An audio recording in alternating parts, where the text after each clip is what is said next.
WuWei is a concept in Taoism, a Chinese philosophy. The word means effortless action, inexertion, or inaction.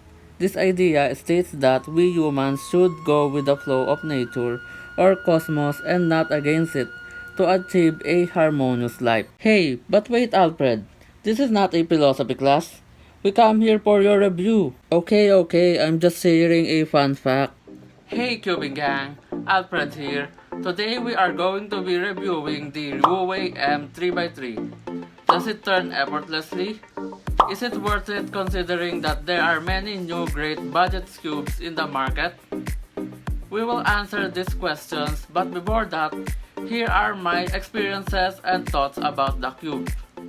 The WuWei M was released by QiYi on November 11, 2019. The cube weighs 88 grams, measures about 55 millimeters, available in black and stickerless, and is magnetic. It comes in a fancy plastic box. Be careful at opening it because you may break it as I did.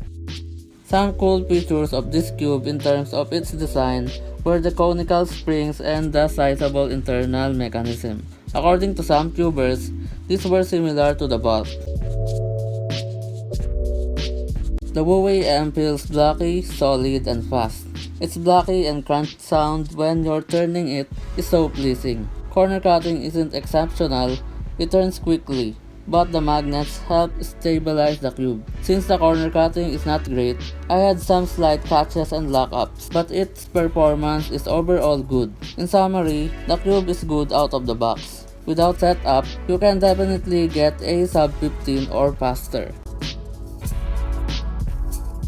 I loosened my WuWei a bit because it's a little tight out of the box. After the setup, it became quicker, softer, and quieter. What I like about it is that it retains its blocky and solid feel. The magnets still help, so the stability is still good, and corner cutting significantly improved. Thus, I've got a lot of great solves on using this cube.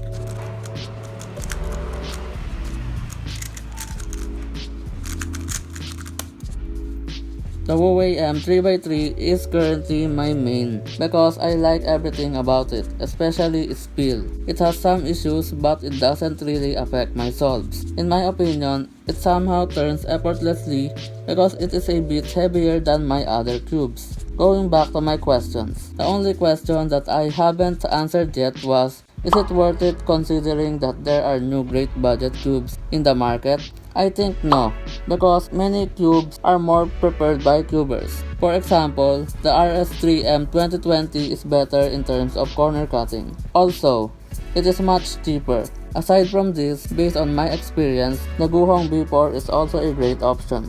It is lighter, faster, and more budget friendly. The only downside of that cube is it catches and it is unstable. I think these two cubes are more aligned to the trends of new cubes this day, so I recommend this rather than the WuWei M. The QiYi MS 3x3 and Meilong M are also great budget friendly options. However, I still love the WuWei over my other cubes.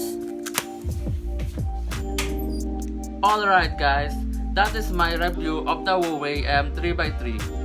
I hope you liked this review, and if you did, please join the Cubing Gang by subscribing to the channel and hitting the bell icon. Thanks for watching. Again, this is Alfred, and see you all next time.